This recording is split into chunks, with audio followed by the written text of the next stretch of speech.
Anti-government protests in Colombia are continuing for a third week. The demonstrations were sparked by a government proposal to increase taxes in recent days, but there's been reports of officers beating and killing protesters. Since the demonstrations began last month, at least 40 deaths have been reported.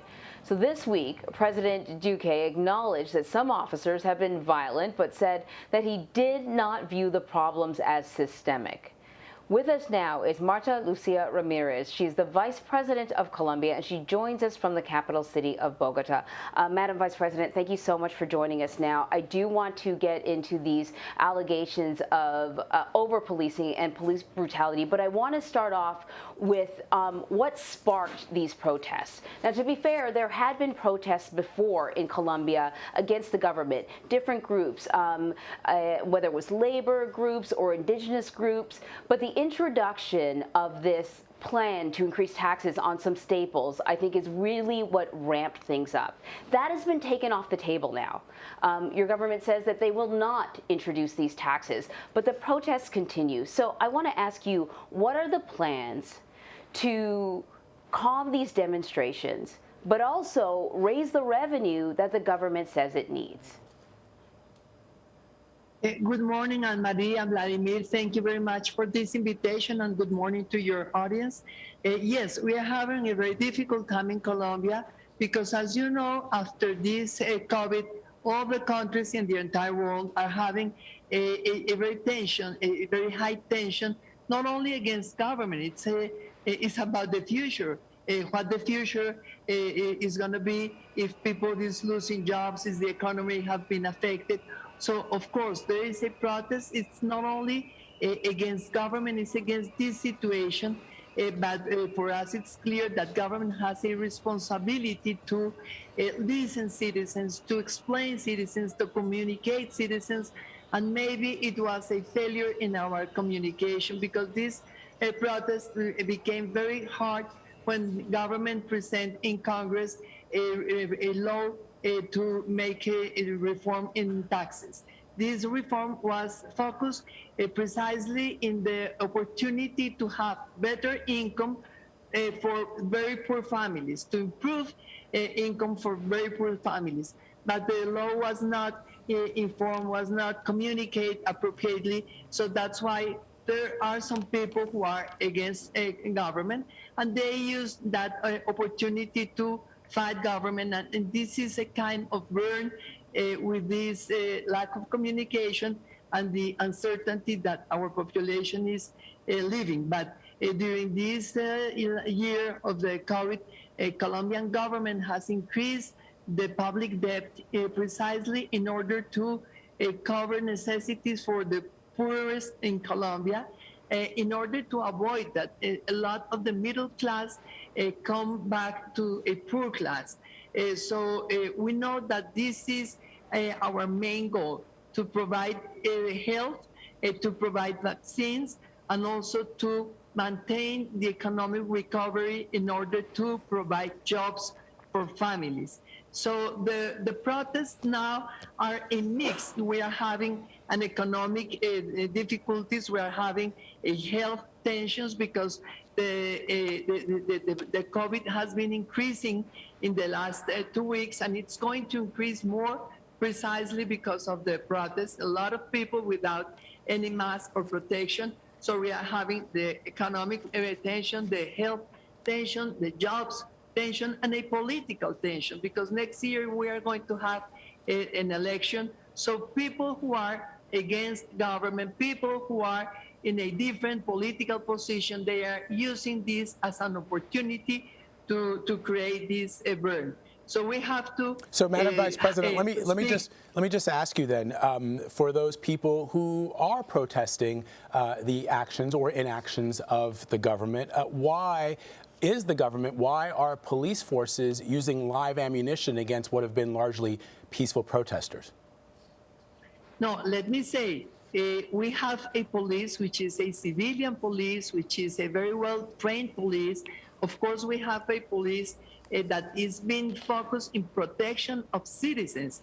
And the police, the Colombian police, is very focused in prevention of any kind of violence not only in the streets, but any kind of violence in our society. And of course, we have some cases of political abuses, some cases maybe of extreme force, and that cases are not allowed. We are zero tolerant with this kind of policy abuses. There is a position not only from the Colombian president, Iván Duque, but also from the institution. This is something that we have been improving for many years, the proportionality of the force and of course the kind of threat to the society, because we have the obligation to protect protesters, but we also have the obligation to protect citizens. Sometimes these protests become very violent, and with violence they are affecting common citizens. Some others who are protesting, some others which are not protesting, but they have been very affected for that. So that's why the police is focused in the protection of everybody. But if there is any case of abuse, if there is any case of violence or a violation of human rights, let me say for sure, we are not going to permit it. We need to have a police forces who are legitimate in order to have more strength in our democracy. And that's why in all these Madam Vice President, whatever, yeah. When you say that there's zero tolerance to this sort of over-policing, we have, more than 40 civilians who have died in clashes. I think also at least one police officer. Then what is being done? What are the consequences of this behavior? Have you found police departments specific police officers that are being punished because of this? Let me say that we have 24 homicides that are clearly related with the protest. These 24 are all of them under investigation. Now we have 152 indictments for different people, and we have 3 police who are in jail, and they are arrested. They are under investigation, and the judiciary is working very focused, because we cannot avoid any kind of impunity. If there is a violence committed by a police, we have to act. Not only we as a government, but we as a state. The judiciary has to apply a very strong punishment to these cases of violence in our police. Unfortunately, Madam Vice President, we have because I know we're going to run out of time with you, I want to ask you about something else. You mentioned that these protests may lead to a spike in coronavirus cases. A number of people are taking to the streets because they're angry that they don't have access to a vaccine, and they're willing to risk their lives in order to put pressure on the government. What is the situation with the vaccine rollout in Colombia? Let me say that the people in Colombia is angry because, as I mentioned before, there are some political actors that have been attacking government during all the COVID year. So they said last year, Colombian government is not doing anything in order to give vaccines to the people. It was not true. We were negotiating, the Minister of Health, the President himself, they were negotiating with the pharmaceuticals. We organized a vaccination plan, and we are supposed to have 70% of the Colombian population with vaccines from now to November. We were supposed to start at the end of March, and we implement an emergency plan, and we start before that. We start, I believe it was the 7th of March instead the 27th of March. And this plan is 100% in accord with the programmation. Now we have almost 10 million people who have been vaccinated. We are going to have 35 million in November. But the most important time to increase our vaccination program is going to be June and July. And it don't depend on us. It depends on the supply chain from the pharmaceuticals to Colombian government. As you know, this is the problem in so many countries in the world. So we implement the vaccination program. We are giving the vaccines for free. Of course, we are not charging.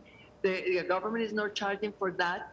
we are going to have 10 million next week, and we are going to have 20 million at the end of June. So as you can see, the growing is exponentially, because this is the plan that was organized in order to have this 70% of the Colombian population. But the people is hungry. So many people is not vaccinated yet. Why? Because it was a decision made by doctors, by scientific people, and they said we have to be focused at the beginning in old people, in people who are more exposed. It was one of the big questions about teachers, and teachers said we are not going to schools until we have not the vaccination process, and that's why they stopped classes. They are in lockdown since a year ago, and there is a lot of people protesting against that, and they said we want to go again to schools, and we have to ask teachers to go back to school. So they are different issues within the Colombian population that we have to solve, and we have to have a balance. Yeah, no, Madam Vice President, I appreciate your time with us here at CBS News on CBSN. We appreciate it. We know your shot's going to go down very soon, so we appreciate your time. Madam Vice President Marta Lucia Ramirez, thank you very much. Thank you very much.